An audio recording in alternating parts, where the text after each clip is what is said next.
Hide, we can share the room. Did I hear that right? To summarize the situation, AI just suggested we stay in the same room. The more I tried to process it, the more my mind went blank. Judging by her reaction, it was clear that AI didn't understand the other implications of sharing a room. Her proposal was literally just about sleeping in the same space. It would be okay. That thought flickered through my mind.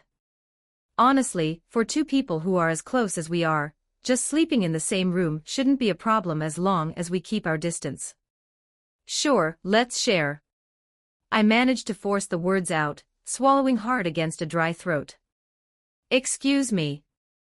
Just then, the grandmother knocked on the sliding door and opened it, likely having finished the meal preparations. As the door slid open, she and a grandfather of a similar age began setting the table in the room with the food they had brought. Usually, hotel lunches are light, but they laid out a spread of over 20 different dishes, filling the table to the brim. But why is there alcohol? And is that Yagwan Manju? Wait, why is there Baccaris liquor in Japan? As I stared intently at the bottle of Yagwan Manju, the grandfather, who was helping set the table, leaned in and whispered softly in my ear. It's good stuff, young man. It's infused with all sorts of powerful medicinal herbs from Korea. Beside him, the grandmother explained each dish as she set it down, but my mental state was too frayed to take any of it in. We source some ingredients from outside, but we harvest many of them ourselves. This is a place reserved for those who have been properly vetted, after all. This is yellowtail sashimi caught just today, and the accompanying vegetables are organic, grown on our exclusive farm. Why on earth did they give us alcohol? I'm technically still a minor in this world. While the older generation might have started drinking young, I was a minor living in the 2000s. Doesn't this remind you of us? They won't understand if you speak in Korean. Were they an international couple? I froze, unable to keep up with the barrage of new information hitting me. No wonder their mindset felt so global, they actually were a global couple. Look at this. There's so much food. And there's a weird drink here too. It even has flowers, it does, doesn't it? The decorations were indeed beautiful, every little detail carefully arranged. Of course, the Yagwan Manju stood out, asserting its presence despite being far removed from the elegant aesthetic. Juice first. Wait, that's liquor. By the time I snapped to my senses, AI was already pouring the notoriously potent Yagwan Manju into a water glass. A full glass, at that. Wait. I rushed over, snatched the glass AI was pouring, and downed it in one go. To think the first alcohol I'd have in this world would be Yagwan Manju, it was a stark contrast to my past life, where I started with light, fruity sparklers. It's damn strong. Since it was a large glass filled to the brim, the heat, and a wave of lightheadedness hit me instantly. I was just glad that even though I hadn't drank in a while, my tolerance seemed to have carried over. It was the kind of stiff drink that would have knocked a lightweight out in a single sip. AI, that's not juice. It's alcohol. Look at that, my tongue isn't even tripping. I'm not drunk. The years of experience drinking straight soju without snacks don't just disappear. After that brief commotion, we decided to change clothes before eating. It was my suggestion. I thought it would be better to eat in a more atmospheric way. Next to the TV in the living room, a set of male and female yukatas had been prepared. The male yukata was a simple navy blue with white stripes, while the female one was a pale pink with a modest pattern of multicolored flowers embroidered onto it. Oh, and the obi sash was yellow. I went into the bathroom, quickly wiped off the sweat from riding the motorcycle, and loosely threw on the yukata. Men are generally fast at changing clothes. Maybe it's taking a while because it's her first time wearing one. AI was never very good at tying ribbons. Heck, I'm still the one tying her shoelaces for her even now. That feels so refreshing. The reason AI was late wasn't because of the sash. Judging by her damp hair, she had taken a shower. I could only stare blankly at her as she walked toward me with a brisk pace, her eyes shimmering with those iconic stars. Her face was flushed from the heat of the shower, and her collarbones were visible through the opening of the yukata. To make matters worse, she had tied the sash so tightly that her silhouette lines I really didn't want to be aware of was displayed vividly. The only reason I'm seeing AI as a member of the opposite sex right now is because of the alcohol. If it's not that, there's no other way to explain why I'm feeling like this. Chapter 76. I just wanted to go on a trip. For 1306 words after changing into yukata, we started eating the carefully decorated dishes one by one. But I couldn't focus on the food at all. Because of the alcohol, I was feeling a strange emotion from AI that was stronger than usual. I was so busy paying attention to every little thing she did that I couldn't even tell whether the rice was going down my nose or my mouth. For some reason, AI was acting differently than usual. She picked up a slice of sashimi with her chopsticks and brought it to my mouth. I kept my lips tightly shut, but she forced it in with sheer strength. I can't even eat if you do that. That was genuinely depressing. Couldn't she see it in my face? I couldn't let her ruin the mood on a trip like this. I was savoring it because you fed me. As we kept feeding each other, an awkward but somehow tender atmosphere began to drift between us. On top of that, now that the alcohol was really hitting me, I was grinning stupidly while accepting the food she gave me. Alcohol always makes food taste better. Especially when it's given to you by a beauty. Had I just called AI a beauty? I really wasn't in my right mind because of the alcohol. After that thought, I couldn't focus on eating again until dessert came out: mochi rolls and fruit sherbet. Wah, I'm full because I was looking at AI, who was patting her stomach and melting into a limp little puddle, and thinking she was adorable. It was a completely different feeling from the old, I'm full just looking at her sensation. If this had been before, I would have probably scolded her for lying down right after eating and gaining body fat. But now I couldn't even say that without my voice catching halfway through. We ate, so now we have to go to the hot spring. Hyde, want to come with me? Lord, why are you putting me through this trial? Today's AI was far more forward than usual. And I, drunk as I was getting dragged around by her pace. So you want us to go together? It'd be lonely if I went by myself. Come to think of it, AI had a point. We came on this trip together, so if we spent it separately, what was the point? The reason we came here together was to make memories, not just to eat meals side by side. I think that's fine.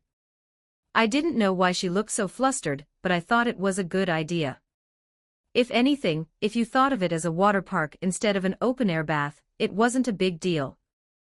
People go to water parks with friends all the time, don't they?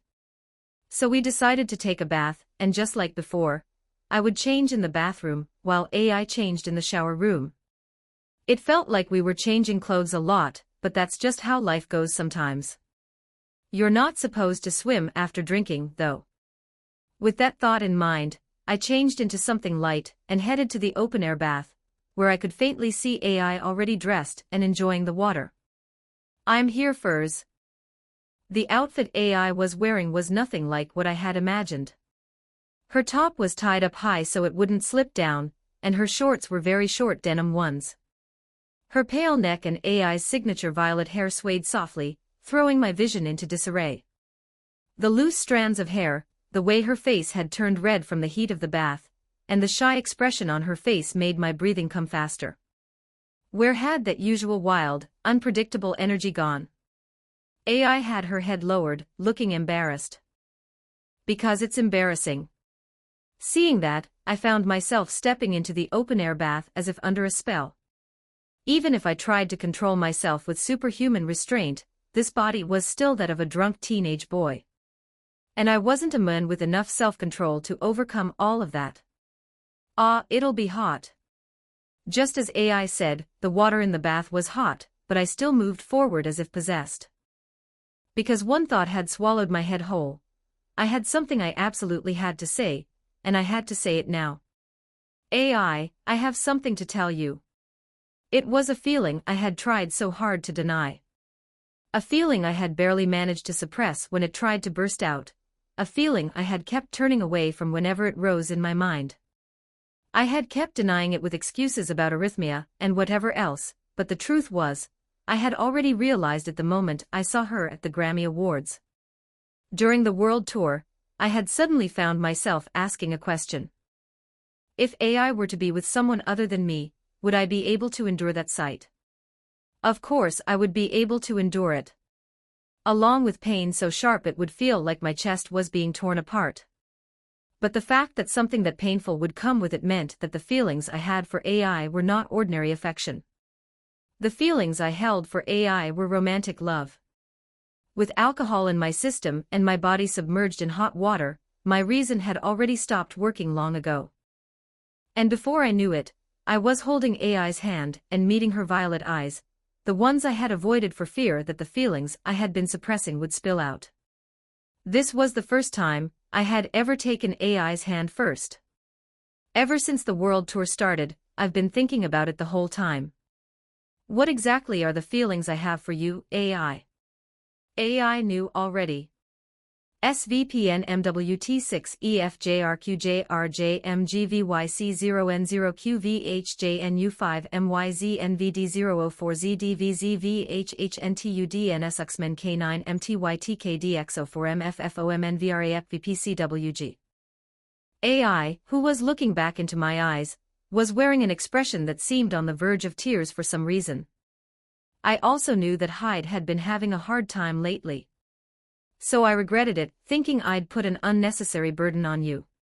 Hyde always tries to carry everything by himself. I gently pressed my forehead against hers. Then we ended up with our foreheads touching, sharing each other's warmth. I've never carried it alone. You were always by my side. After saying that, I paused. What I was about to say was something I definitely couldn't have said if I were fully sober.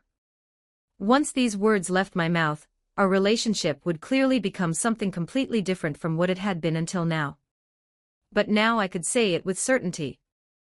Hoshino AI, please go out with me. I could now say with certainty that I loved the girl. A life without her was no longer something I could even imagine, so I could say it proudly. Because I love you, I can do anything for you. As my words ended, I felt AI's strength pulling me toward her. And the sweet scent of vanilla, so close to me, made my body freeze up. But I had to move. AI had been the one to kiss me first, so this time it was my turn to meet her with my sincerity. I closed my eyes at the soft, unfamiliar sensation on my lips. Under the beautiful light of the midsummer moon, the girl and the boy became one thread tied together. AI's first kiss got stolen by Hyde. You were the one who pulled me in, AI. Under the bright moonlight, the hands of the boy and girl bickering with each other were naturally joined together. Chapter 77, Side Story. I just started a relationship and wrote a song. 1103 words. The Enfants Terribles World Tour is over. As soon as Enfants Terribles returned to Japan following the conclusion of their world tour, the entire broadcasting industry fell into a frenzy. Though they had briefly stopped by Japan during the tour, they had stayed for only 5 days before departing for Europe. Now producers and directors were practically salivating at the thought of the ratings the band could pull in. Get in touch with Strawberry Productions immediately. I don't care if you have to beg or perform a digiza. Use any means necessary to get them on our show. If you have to, tell them we'll even throw in a slot for Bikomachi, that group they're pushing lately, as a side deal. While the members of Enfants Terribles were resting in their respective homes, the entertainment industry moved with frantic desperation. Last time, the networks had held back out of consideration for the band's exhausting schedule and their mere 5-day window in the country. Now, however, the band was completely free.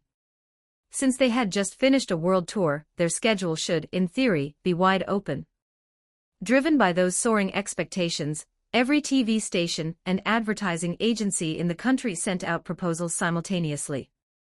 However, contrary to their hopes, they all received the same rejection from Strawberry Productions.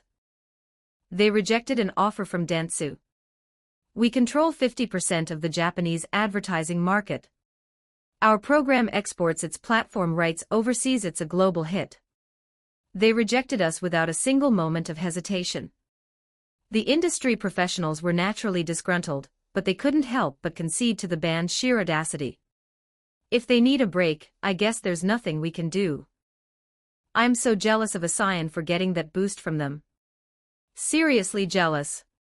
In the entertainment world, the ultimate weapons were public recognition and the size of the fandom. Since Enfant Terribles had become global superstars, they held all the power in the industry. They were the Super A clients whom everyone had to cater to, no matter how much they had to suck up to them. At least they work hard when they actually show up. Even the picky Akashiya-sanma has nothing but praise for those kids. They're professional when it counts. They don't half-ass their variety appearances. Strawberry Productions handles the coordination well, too. That Saito Ichigo guy is very straightforward and efficient. Indeed, Enfant Terribles' label, Strawberry Productions, was a highly competent organization. Unlike the conservative and insular traditional labels, they proactively offered hooks that the broadcasting stations would love, ensuring mutual benefit while using that leverage to walk a tightrope with the networks. Frankly, with results like theirs, people were willing to overlook their behavior.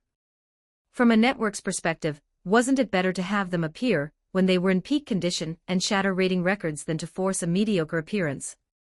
Moreover, as fellow Japanese citizens, those in the industry had witnessed Enfant Terribles bringing national prestige to the country. Even if the band was a bit blunt, most were willing to give them a pass. I just hope they release their second album soon. In this atmosphere, only one task remained for Enfant Terribles. They had to create an album that surpassed their first, which was already being hailed as the masterpiece of the century. That thought weighed heavily on the minds of the band members and everyone in the Japanese archipelago alike. I was dreaming. I was in a dream where I was performing an unplugged stage in the worst possible physical condition, much like Kurt Cobain did for MTV right before his death. In the dream, I was singing while holding an acoustic guitar, my eyes gaunt and hollow. The next song is Where Did You Sleep Last Night? We won't be playing Smells Like Teen Spirit for this set. The band almost fell apart after releasing Nevermind. You guys know we don't really include it in our set lists anymore, right? Oh, and Enfant Terribles will never disband. I'm living a proper life now. I have 2 kids, after all. The me in the dream seemed to have gone through a lot since the release of the second album. But wait. The band almost falling apart. It felt like many things had happened after that second release. After performing for a long while, I began to hear a melody I didn't recognize. The version of myself that had only been singing Kurt Cobain songs started performing a track I had never heard before. This next one is dedicated to my wife. She went through a lot because of me. As the me in the dream finished speaking, the audience began to whistle and cheer wildly. Just what kind of song was it to get that reaction? And then, that unfamiliar melody flowed again. It was incredible. The acoustic guitar, so lyrical. As I focused on the melody, my consciousness began to drift away from the dream, as if I were being ejected. Masterpieces often reveal themselves in dreams. If so, the song I had just heard was bound to be something special. Damn it. The moment I woke up with a curse, AI, who was in her pajamas, stared at me with an odd expression. Hyde, did you just curse? It's only been 1 day since we started dating, and I already swore in front of my girlfriend. I really need to cut back on the profanity. I shook off the sleep and watched her. AI was standing at the sink, brushing her teeth with a dazed, sleepy expression. It was such a heartwarming sight that a goofy smile spread across my face just looking at her. Didn't I say in the dream that the song was for my wife? Memories of the previous night, what happened at the open-air bath under the influence of alcohol, came rushing back. I felt that if I channeled those feelings, I could produce an absolutely stunning track. Songs are always best when they stem from personal experience. Thank you. I love you. I immediately pulled my guitar from its case. Melodies that usually refused to come were now overflowing like a fountain. Hyde, what are you writing? A love confession song for you. For some reason, AI seemed to freeze with a sound like a small explosion, but I kept writing as the ideas flowed. I was turning last night's events into music. Humming the melody, I continued scribbling the notes. What would be a good name for this song? Ah, Last Night on Earth seems perfect. Chapter 78, Side Story, How the Members of Enfants Terribles Spend Their Vacation. 10-20 words, Mother, I'm home. As soon as he stepped into the house, which was filled with a faint citrus scent, the muscular half-black drummer rushed toward his mother with a bright, unfittingly innocent smile. Hearing her son's voice, a voice that was the spitting image of his father's, his mother greeted him with a warm, pleasant smile. My son, did you have a good trip? Look at these muscles. Of course, it was great. Yokishi flexed his arms, showing off his physique as he pulled his mother into a deep embrace. Because his mother had raised him single-handedly after his father passed away, his feelings for her were exceptionally profound. How was it, visiting the place where your father was born and raised? It was the kind of country that helped me understand why father was the way he was. It was a place filled with freedom and passion. The muscular drummer thought back to his father, a man who had always been positive and full of hope. America was a country that shared that same fundamental nature. But there's a more important fact than that. Yokishi thought of the truth he had been itching to brag about.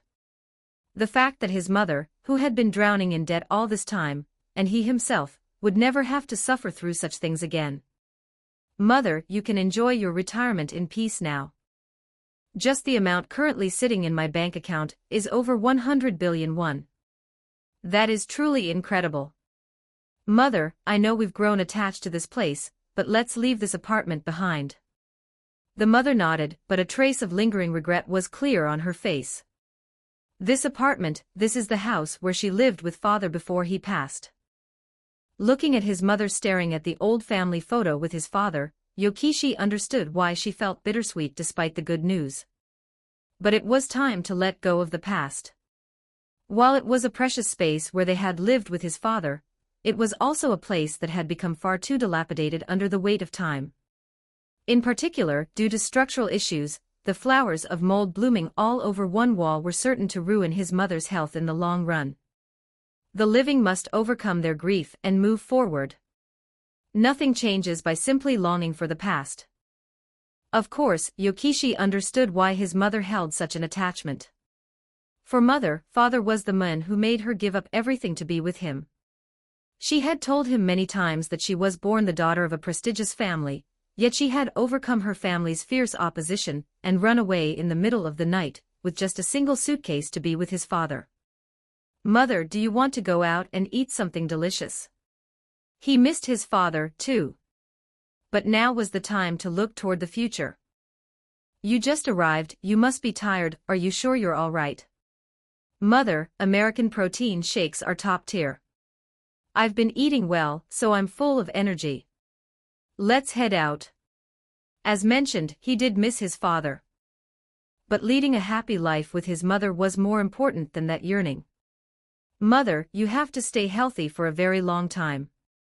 The muscular drummer began to move out of the damp, mold-infested house and toward a place where the warm sunlight could reach them. Bald Shuji's courtship snake danced toward his lover. Bald Shuji and the popular mangaka's romance still all clear. The superstar Baldy caught in a steamy display of public affection. This father is disappointed in you, Shuji. Shuji could feel his father's glare demanding an explanation. The bald bassist had been out on a date with his beloved girlfriend, only to receive a thunderous roar over the phone, threatening to strike him from the family registry if he didn't come home immediately, asking how he could not visit once. Now he was at his parents' house. And he was in a tight spot because of the damn paparazzi.